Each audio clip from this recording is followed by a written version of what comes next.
iyadoo ay qoyskani musiibadu ku dhacday 27kii bishii labaad oo ay ka gubteen 3 carruur ah oo ay wiil iyo gabar ay geeriyoodeen gabartan yar ee muuqaalkeeda aad arkaysaana uu dhaawac daran soo gaaray ayaa waxaa lacag deeq ah soo gaarsiiyay dad muslimiin ah oo ka damqaday dhibaatada soo gaartay qoyskan danyarta ah iyadoona dadkan muslimiinta ah lacagtan ay kaga soo ajarsadeen qoyskani danyarta ah u soo marsiiyay xafiiska warbaahinta Saadaal ay ku leedahay magaalada Caabudwaaq waxaana warbaahinta Saadaal ay tahay warbaahinta kaliya ee sida weyn uga qayb qaadatay soo tabinta dhibaatada qoyskani haddaba lacag guddoonsiintii qoyskani oo ay u soo direen dadka muslimiinta ah ee ka soo damqaday ayaa u dhacday sida tan bismillahir rahmaanir rahiim waxaad aragtaan muuqaalka gabar yar oo da'deedu iyadu ay tahay 3 sano jir taasoo qoyskan ay dhaleen hooyadan iyo aabahan labadan qof ayaa arkaysaana waa waalidka ama ehelka qoyskan dhibanaha ah qoyskan ayaa dhibtu waxay haleeshay 27kii bishii Febraayo ama bishii labaad iyagoona sad hore u maqasheen qaarkiin baa hadda imarid doonaan ay ahayd dab isla markaana aabahan iyo hooyadan ay ku maqnaayeen xoolo maadaama ay ahaayeen xoolo dhaqato aad u danyara waxaana 27ka bisha dhacday naxdintii aan horey ugu soo gudbinay haddana aan xasuusinayno si aad dadkan islaamka ah walaalihiina dhibaataysan aad ugu gargaartaan waxaan ahayd naxdintaasi 3 carruur oo qoyskan ka koobnaa iyo aabaha iyo hooyada oo ah 5 qof in mid ka mid ah wiilasha laba ilmood oo guriyotay oo dab shiday deetana 3 ilmood ay halkaas ku gubteen labo ay dhimatay ilmaha yarna uu ka soo gaaray dhaawacaas aadka u daran oo wajigiisa sida idinkaga muuqataba uu yahay mid gabi ahaanba wada guban waxaana ay waalidka ama qoyska dhalay kuwa gacanta ku hayaba ay sheegeen in ilmahan yari sida aad aragtaan wadnihiisa loo malaynayo in dabku uu haleeleeyay haddaba dad hore iyo dad dambaba oo muslimiin ah ayaa ka damqaday qoyskan deetana lacag soo diray markaan ka soo gudubno dadkii hore lacagta soo diray waxaa jirta dad ku kala nool America iyo Yuruba oo lacag soo diray qoyskan haddaba dadkan ayaa waxa ay kala yihiin aan ku bilaabay Sheikh Yusuf Hassan iyo Sheikh Umar Abdurrahman iyo Ikran Yusuf Muhammad iyo sidoo kale yaana ka tagin saaxiibadood iyo inta la shaqeysa ayaa waxa iska soo aruuriyeen lacag $1,000 marka qoyskan waxaan guddoonsiinayaa lacagtan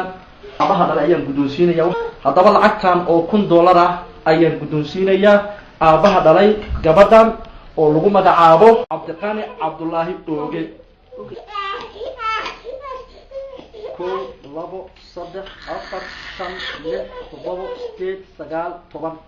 Cabdiqani waxaad iga guddoontaa lacagtan $1,000 ah oo warbaahinta Saadaal media ee gobolka Galgaduud ama bartamaha Soomaaliya xafiiskeeda degmada Caabudwaaq ay dadkaasi ehelka ah isla markaana islaamka ah kana damqaday dhibka ku soo gaaray ay ku soo direen waxaana la kala yiraahdaa Sheikh Yusuf Hassan iyo Sheikh Umar Abdurrahman iyo Ikran Yusuf Muhammad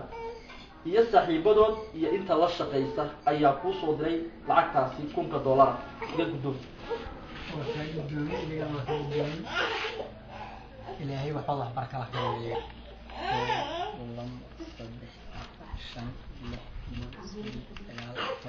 أنا كلمة مصيبة إلهي نوك يعني ورالها ما إني أنا كلمة يعني وحنا وقفتها في القوان أو كلامته ما قاصنيه. ما يستطيعون لعكة بدوسين تقويس كان لبناها وقصوا قدريا سو قدنا مقعية صدق $100 صادري وقف كيبا waxa uu heli karo qoyska uu ku soo sadaqaystay haddaba aan ku bilaabo Maryan Hersi Abdulle waxa ay qoyskan dhibanaha ah u soo dirtay oo ka damqanaysa qoyskan dhibanaha ah isla markaana laba ilmood ay ka geeriyootay ay ka gubteen midna aad arkaysaan sida ay tahay oo iyadu ay haddaba ooyeyso loona malaynayo in wadnaha uu uga badan yahay dabka wajigana sida idinkaga muuqata ay aad u daran tahay haddaba Maryan Hersi Abdulle oo Mareykan joogta $100 ayay ku soo sadaqaysatay qoyskan dhibanaha ah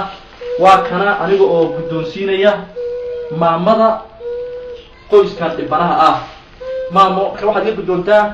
مريم هيرسي عبد الله $100 يكوسو ولي waxaan ku gud jirnaa guddoonsiinta qoyskani ibanaha ah lacagta loo soo diray sidoo kale waxa isaguna soo diray lacag gaaraysa $100 maxamed cilmi aadan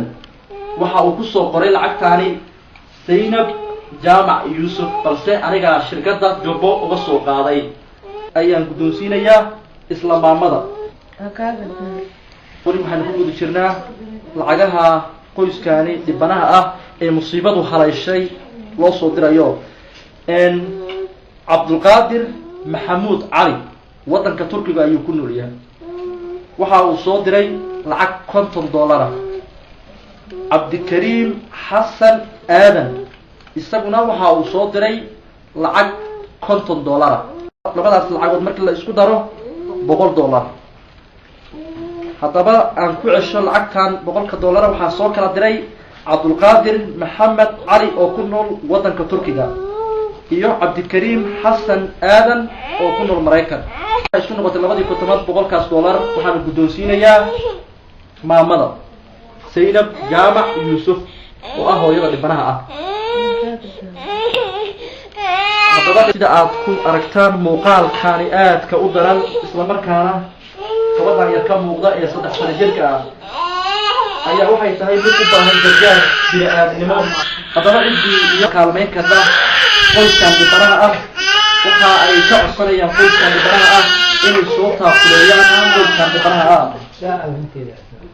waxa ay hadda la weysaa xarunta haya oo ogadeeda saad u aragtaanba inta badan dabka ayaa haleelay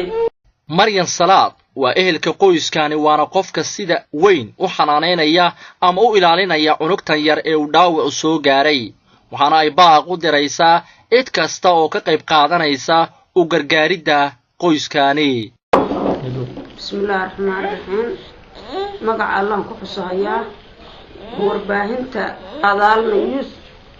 gurmadka ay u fidisay ilmaha yar oo ka qayb qaateen masiibada heerka haleeshay aniguna aan ahay ehelkii ilmaha iyo ilmaha dhalay cunugta yarta waa gubantahay sidaad arkaysaan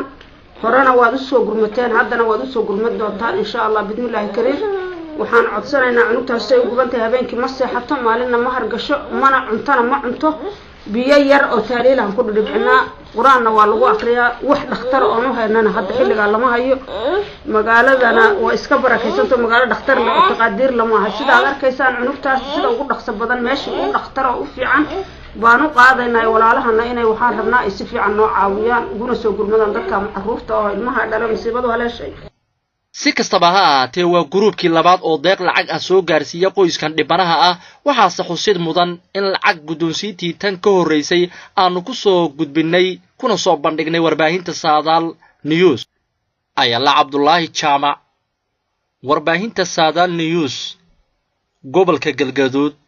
magaalada Caabud Waaq